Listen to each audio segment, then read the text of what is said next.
What is up, everybody? Me and Matt, we was able to watch. I'm not even going to call these episodes, really, to be honest with you. I'm going to call them blocks.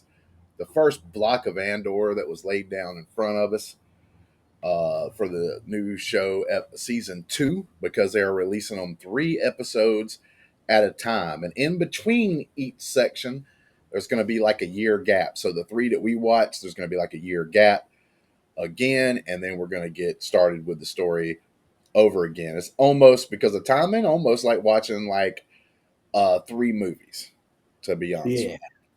with you. Matt, for one, we'll start off with, how do you feel about the format of like getting the 3 episodes at once kind of idea? I think it's a little bit too much. I think 2 episodes would have been good, and they could have just done 6 weeks instead of 4, because it's just a little much to watch 3 hours of something. And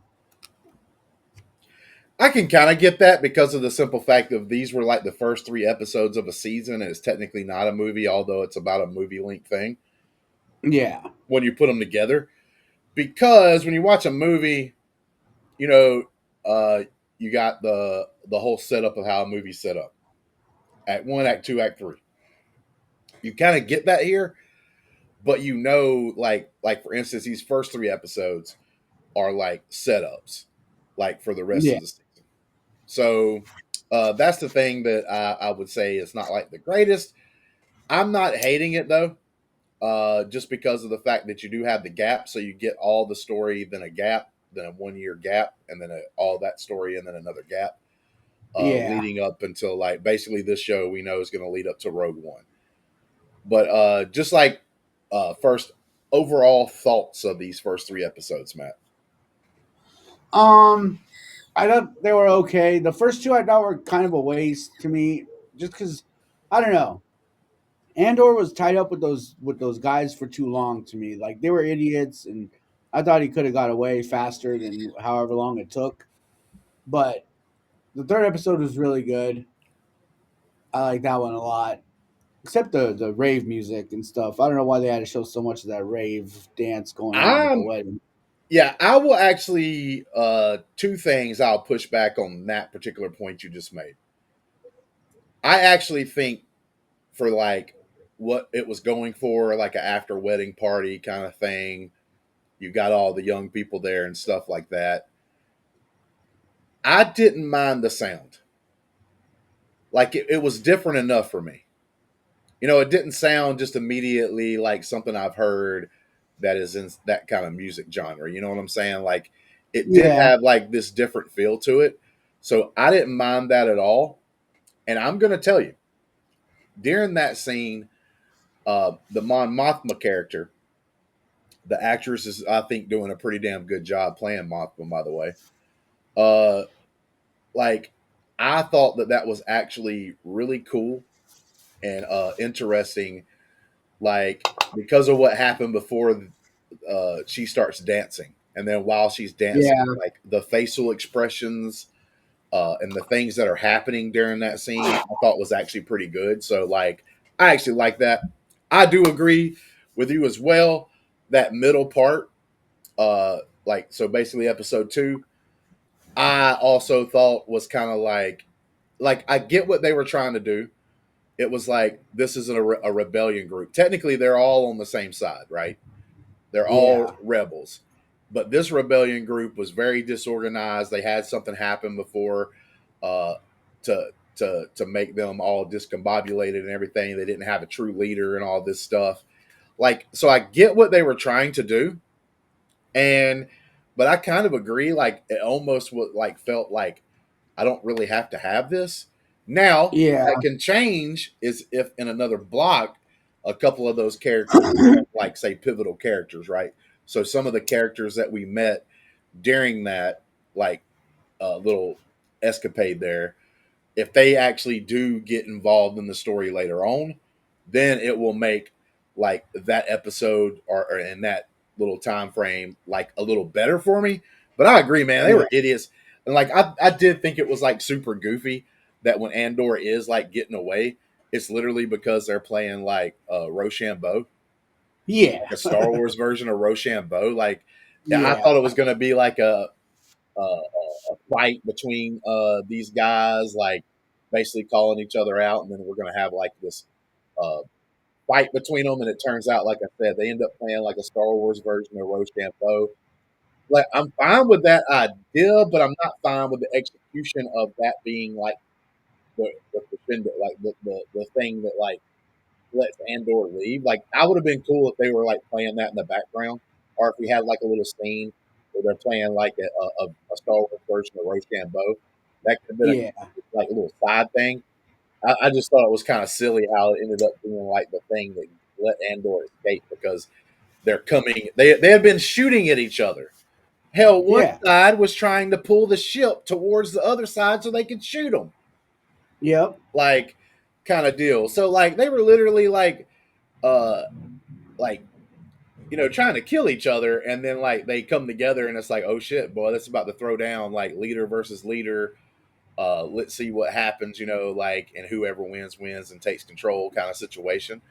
I was going to kind of dig that a little bit, but then it turned out to be, like I said, like basically Star Wars Rochambeau. They're over here yeah, playing, and and I'm like, bro, that just kind of like cheapens that to a certain point, like all the stuff they were doing. Like I thought certain moments during that, like when they're like crawling on the ground trying to find the body, I guess they were trying to maybe she had some kind of stuff like on her that they could use because they were actually hungry and stuff. And yeah, so I thought that moment was like a kind of a cool moment. But then again, they're like in the middle of a fucking green forest. You're telling me they can't find something to eat? One group actually did find something that smelled like booty hole. None hmm, of them wanted none of them wanted to eat or whatever. So like, so they, at least one group did find something. But it's like, bro, you in the middle of like this green lush forest. I get that there's probably yeah, some like bigger creatures you got to be careful of. But man, if you starving, you got blasters, bro. Go out there and get your ass something to eat. hmm, Don't know what the hell y'all doing. Like, yeah, but like I said, I understand what they were trying to do. They were trying to like show that there's incompetence with the rebellion. It's at the very young stages of the rebellion and all that stuff, and so like it makes sense for them to kind of just be discombobulated and not like all like functioning as a well-oiled team and everything else. yeah. So like I I get ended what they're up, trying to do, but like I agree with you. I don't particularly. That was the week out of the 3 episodes that we got on this one. Episode 2 was obviously the weakest. yeah. I was reading comments. I didn't notice it, but people said that you can see a temple in episode 2, and that planet that they were on is actually Yavin 4, the Yeah, like base of the possibility. Rebel Alliance, the future base. Yeah, and like I said, so it could change to where these people like end up working together and surviving on that planet, and Yeah, they're like a group of people that ends up like making a base, like starts like functioning well and making a base, so it can make episode 2 better if these are characters, like I said, that mean something later, whether it yeah, be they are the ones that get together and get their shit together and then like make the base for Yavin 4 or whatever, right? And they're one of the key like factors of that even being done. I Then I would be like, okay, episode 2 wasn't as bad. It won't wipe away the Rochambeau thing for me because, like I said, I just thought that yeah, was silly. I just thought we're in the middle of yeah. That like was ridiculous. yeah, we're in the middle of a serious story, and then you got that. But episode 1, man, the opening, him still in the Yep, TIE Interceptor, that was like a that was test cool. ship or That was like whatever. movie worthy to me. That That was chase scene and all cool that. as shit. Like Yeah, I even I like even well, I was gonna say I even liked Andor's like speech that he gave, like to the lady who was like helping him steal the ship, basically, but like she was like undercover and everything else, and she was like worried and scared. Like his speech that he gave to her, I thought was really good. I thought that was like pretty good acting, and yeah, I'm actually so far liking the like so in the first season of Andor, I liked it because it was a pretty good story that was told, right? But it yeah, wasn't necessarily that I thought that Andor's character was super cool. I just thought Andor was okay, and then all the stuff surrounding it and the story they're telling was really cool. So like, but in this one, I actually thought that it was really good for them to set up Andor as like this guy who's like kind of taking control and everything else, and he wasn't just reacting all the time like he did in the first season. Now he's actually taking control in certain circumstances, and like making decisions, and he's even like standing up and like in that particular case said what that woman needed to hear to keep going. Yeah. So I thought that was like really cool. I really did. I liked episode one. I was planning on only watching the one episode, but then I went ahead and watched like the second episode like right after that, and then I watched the third episode today. But no, I will say, as a whole, there's one thing you can't say about these first three episodes. For one, cinematography is freaking awesome. Yeah. Awesome. Like you have a planet that would be like sort of boring to a certain bit that we spend some time on. That's basically just a bunch of wheat fields. Yeah. But the way they shot that and the way it looked and the way they like did all that stuff was like, man, made it look beautiful for real. Like made it look intriguing, and it's kind, in concept it's kind of boring. Oh, we just have Yeah. farmland with wheat fields with a couple of other props, and it's like, bro, they made that look like amazing.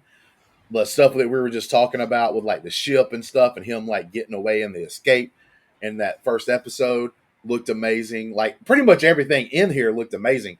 Even the part where we both kind of agree in the second episode, like that looked really good.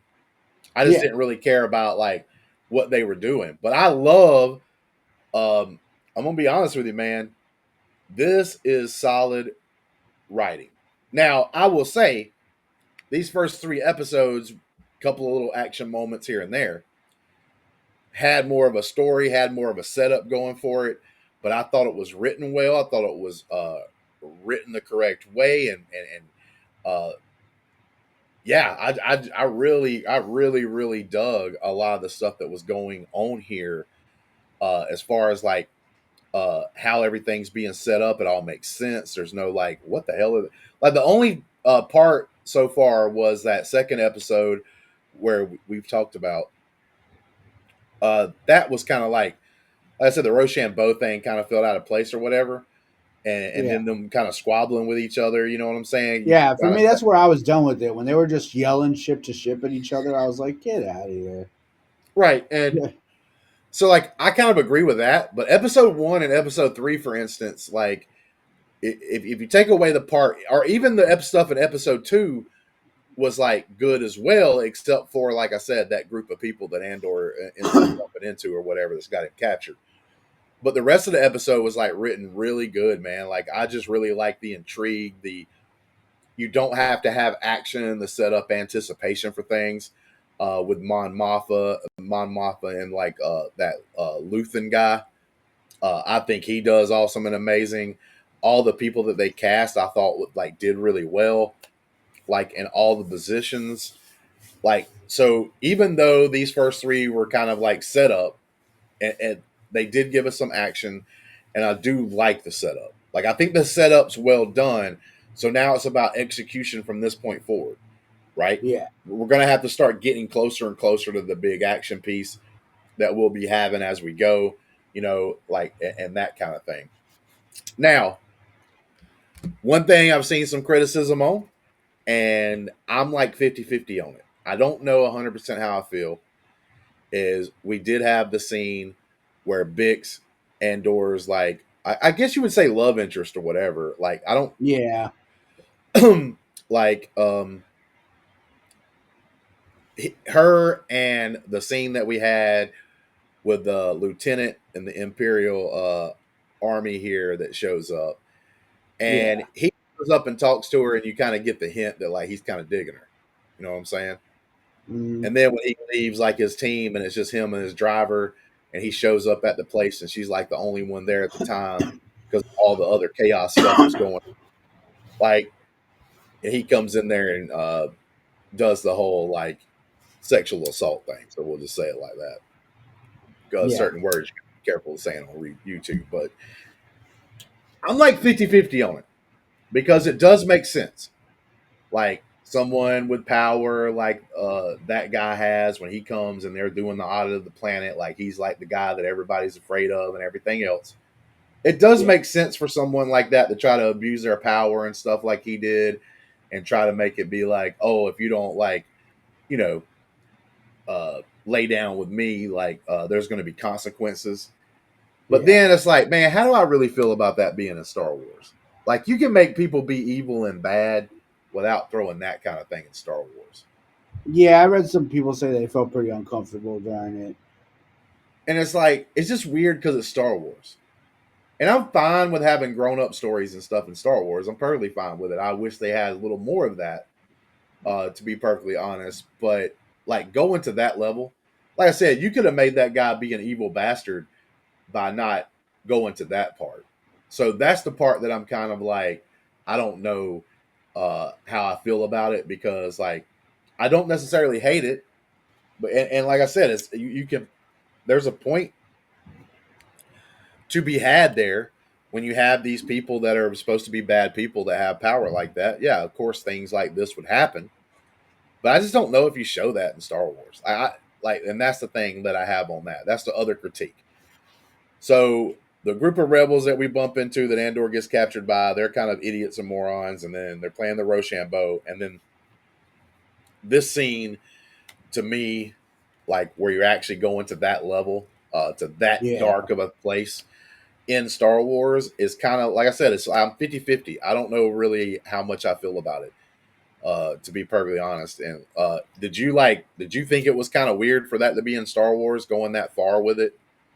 Um, I kind of knew from the beginning that something was going to happen to where it wasn't going to go that far, but yeah, I guess it does seem kind of out of place. But I mean, in a story that big, like I'm sure something like that happened or something. You know what I mean? Like, it's not too Yeah, far fetched for me, but like I said, I don't hate it. I don't really love it either. I don't hate or love it. Like, I'm kind of really in the middle here, because, like I yeah, said, it makes sense that it would happen and could happen. But then at the same yeah, time, it's like this is Star Wars. Like, one of the biggest complaints that like people that all they do is love everything that comes out Disney Star Wars, and I'm not one of those people. Uh, I mean, go back and watch the Acolyte review we did not super long ago. I mean, shit, we trashed that crap all the way to hell and back. But the thing is, it's like I just don't. That's going to a level. Well, their argument is, the point I was trying to make is, their argument is, oh, uh, a lot of times they'll say stuff like, "This is made for kids. You're a grown ass man. Like, why are you complaining?" Well, I watched like some of the themes and stuff they did in the Acolyte, and then the same thing here with Andor, uh, go into that level of darkness, and it's like, is it really made for kids now? Like, I don't think you can use that excuse when I make my complaint, because this obviously isn't something for kids. Like, to have that kind of a scene in Star Wars, it's not made for kids at that point. Like, yeah, that's across the line. That's like, the, Star Wars to me is supposed to be like, you can have like adult themes and stuff in there, but Star Wars to me is supposed to be like something you can get your family together and watch. And like I said, you can make that guy be evil and bad. Like, we had Vader kill people, choke them to death, and all this stuff, right? He's an evil, bad man, but you didn't have to go to the level of what they did here. Well, that being yeah, said, obviously she gets away. She's able to like kick his ass, hits him over the head with a wrench a couple times, and everything else. And I will say, the guy who acted the part, uh, that lieutenant, like, I give that guy props, man. He was evil to me before they even went that far, because you could already get the hints of what he was almost hinting at the first time he met her and was talking to her, yeah, and all that stuff. So we had, like, to me, they could have went to a point where he tries to hit on her, maybe he tries to grab her hand like he kind of does, right? And but then he just gets mad, and he doesn't try to force anything. Like, he just gets pissed off that like she's saying no, right? And then yeah, uh tries to like just like uh beat her up or put her in jail, or put whatever, right? Like, you could have went a little bit of yeah. out, like, where he was just mad for that. So like I said, I don't hate it. I just don't know if I like it or not, and just because it is Star Wars. So I don't know about that. But beyond that, man, I really did like this first block. I liked it. I overall enjoyed it. When it comes to all that, and I'm looking forward to see what they do. And I've heard a lot of great things of the stuff that's coming up. A lot of people keep saying the same thing. Hey, the first 3 episodes that you just got, that was a build up and it actually does culminate to something. So Yeah. I'm like, hell yeah. Like this could be like pretty cool. Like this could be like I'm getting more and more excited about it as we go. And I don't think these 3 episodes and this block that we got to see hurt that in any way. I mean, do you think it hurt yours in any way? Or are you still like excited about what's going to happen after this? Oh yeah, no, I'm excited. I want to see the rest. I think what hurt it though was that such a good episode of The Last of Us the day before, a couple days before. Dude, not gonna lie, you're right because, and I'm afraid people are going to. The same thing's going to happen to the Last of Us show. That second episode was so climactic, right? That could have been the end of a story, pretty much. Like that could be the last episode, kind of a situation. But you still got Yeah, like 6 or 7 episodes to go in the or finally. I think that one's only like 7 or 8 episodes, but like the how people are going to react to like normal episodes because that wasn't a normal episode. And if you're like us, you watch the Last of Us episode 2, season 2, and then you come into this. Like I said, you did get some action, little action here and there, not anything super huge, but there was some action, some blasters being fired off. You got the ship, the different stuff that Andor did when he stole the ship, and then once he arrived at the planet that like his yeah, friends were, and there's a couple of little things there. So you got some action. You even got a death, like in this first block, yeah, which I thought was meaningful. It's important to have those. There's going to be people that don't make it. Not everybody's going to survive, baby. There's going to be people that's lost, and I thought that like, and I like that character too. I like that character from season 1, so yeah, he died.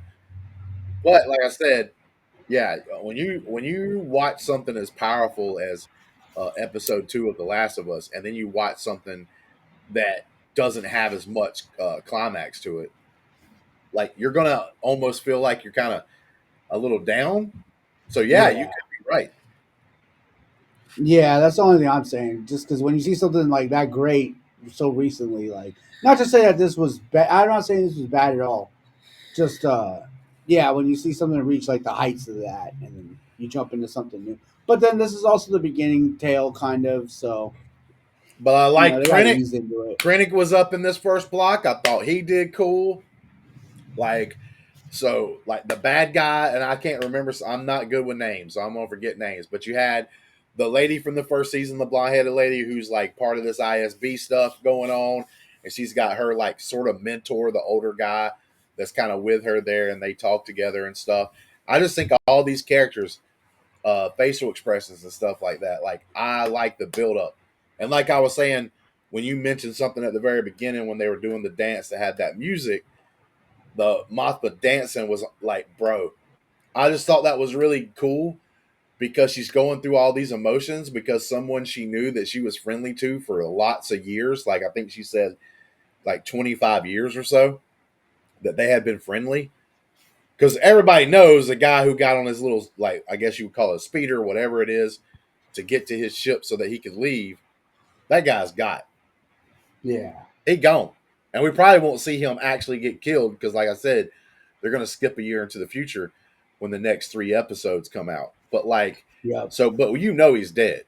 The way that pilot saw Homegirl, and it was kind of like the signal, I guess, like if she's standing on the landing pad, it's go time for the murder. And they get on there. And so her friend, she knows her friend is basically being sent to his death. Luthen he's cold, man. But you gotta have a Yep. person like that, and that's one thing I find very interesting, and that I liked about Rogue One at certain points, and I've liked so far about Andor. The good guys, even though they're supposed to be the good guys, have to make some tough decisions that a pure good person can't make. Like Yeah. some of that stuff becomes a gray area, like what's for the greater good. There's always like tough decisions and tough things that have to happen during a war. Even by the side that you see as good, sometimes bad things have to happen because war isn't pretty no matter what side you're on. And winning or losing. So like I just find it very interesting, like the ways are like manipulating this and doing it like right. There was parts of especially that last episode where I was feeling like I was watching a mobster show or a mobster movie. Mm, like old school, like Godfather or something, like Luthen being part, like possibly like the Godfather, and he's just like setting the rules out, like it went too far. He's already teamed up with yeah. this guy that's going to cause us some problems. Can't happen, dude. Like just and the way they talked in code, like like at first he's like, get me a number. She's like, I'll get you the number. Basically talking about how much money was it going to cost to keep this Yep. guy on their side. And then when he talks to her, like right there at the end of that episode 3, he's like, you know what the number is. But he was basically hinting at the number 0 because we got to get rid of his ass. And she kind of knows that. And she goes and downs a few of those alcoholic drinks and starts, like I said, getting into the groove of dancing and everything. But like she's just having all these emotions. It's almost like she was dancing to like try to like block her mind out from what like is occurring. Because like I said, Yeah. she did like that guy. She wanted that guy to stay on their side and not get into any trouble and all that good stuff. But then she pretty much finds out she's in the middle of this, and it's not easy. In episode 1, when they said they wanted to take over that planet that made the silk or whatever, why did they really want the planet? It wasn't the There's stuff a that they stuff made. they're trying to mind is to be able to fix something for what we all know is going to culminate in the creation of the Death Star. Mm, So there's a certain material that's in their ground they're going to mine, but the problem is they have to mine so deep for it, it's going to make the planet possibly unstable and basically like break apart. So they're yeah. showing up to this place to like go in there and do the stuff they need for the materials, which is going to cause these people like pretty much to all die. And what they're trying to do is come up with some kind of way that they can do it and it not look bad towards the Empire. Yeah. That's why they're kind of having that meeting, is for people to come up with ideas and things you could do to make it to where they have like a realistic story, so it doesn't look like the Empire came in there and destroyed a planet. And that's what she's like. You Hmm. just get rebels to do stuff that like you normally wouldn't want them to do. That was like her kind of plan. So her plan would be show up to the planet, find some people that's not happy, then have them start like some kind of fight or war. Then you have a reason to be there, and then you can blame whatever happens to the planet on that group of people. Yeah.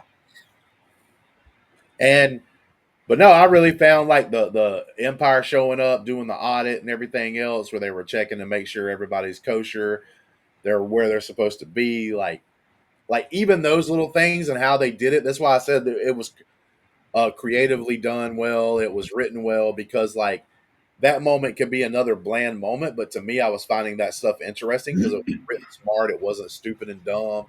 It wasn't just Yeah. things happening. It all made sense, right? Like everything made sense. You even had the one guy kind of betray. Um, was his name Baggins? I think his name's Baggins, but I might be wrong. Uh, I Uh, know I know it's not Frodo Baggins, but I know his name no. was like a B.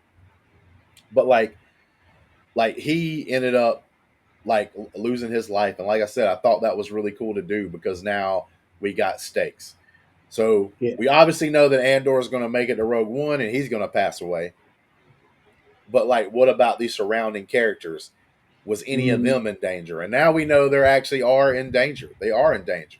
Like a lot of them are in danger, like because of what they're Yeah. having to do. So that raises the stakes. So that means like every episode you watch, every section that we get, there's a possibility, man, we might be losing folks and stuff. And I always, even if you don't lose the folks, the way that they set up this first block is okay. There's a chance for that to happen.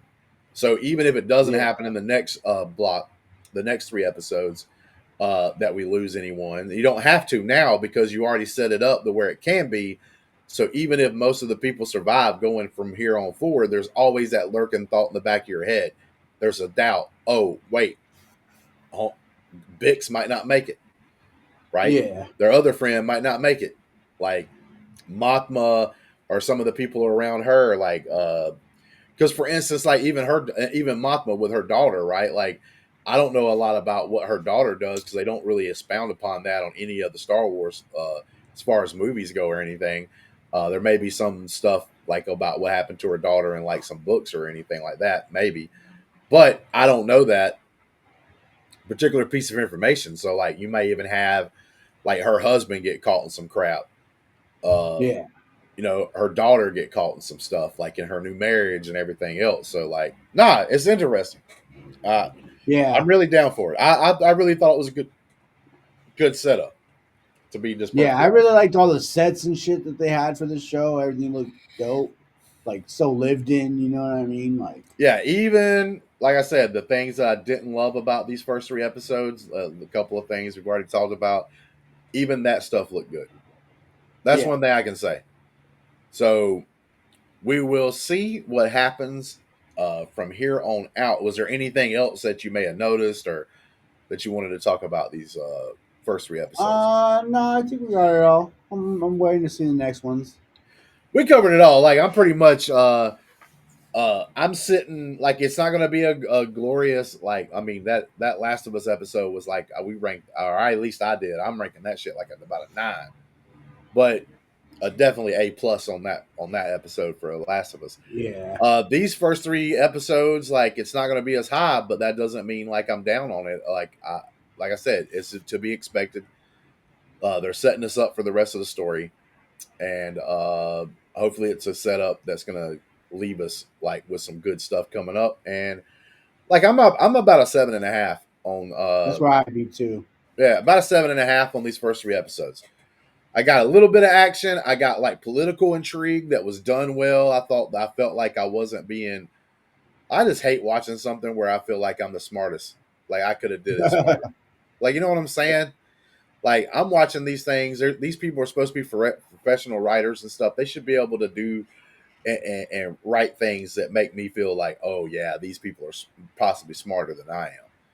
And when I'm watching something and I'm like, dog, this is stupid as hell, bro. Like, how dumb are Yeah. you? Like, that just makes me feel stupid. Like, not me feel stupid, but like makes me feel like the people doing it is even dumber than I am, and that can't be happening. That can't be happening, Matt. All right, guys. Mm-mm. With that being said, please like, subscribe, leave your comments down below. Let us know how much you liked Andor. These first three episodes. Are you down on it? Are you still good? Want to wait to see what's to come? Kind of situation. Are you getting more excited or less excited from the first three episodes? I'm kind of like on the good side of that, but not like I'm not extremely excited. Like it was a good setup, but it wasn't like a setup to where I'm like, oh shit, what's about Yeah. to happen kind of situation, right? But I am on the like, hey, I like this. I enjoyed it. I thought it was done well. So going from there. Yeah. But you can join the Covey, you can join our Discord, do all those good things, and you could possibly start joining us when we do the reviews of these shows that we watch. Man, I really thank you guys for being here and participating in the post credits. Thank you, Matt, and until next time, may the force be with you. Matt, you're supposed to say always, man. Always.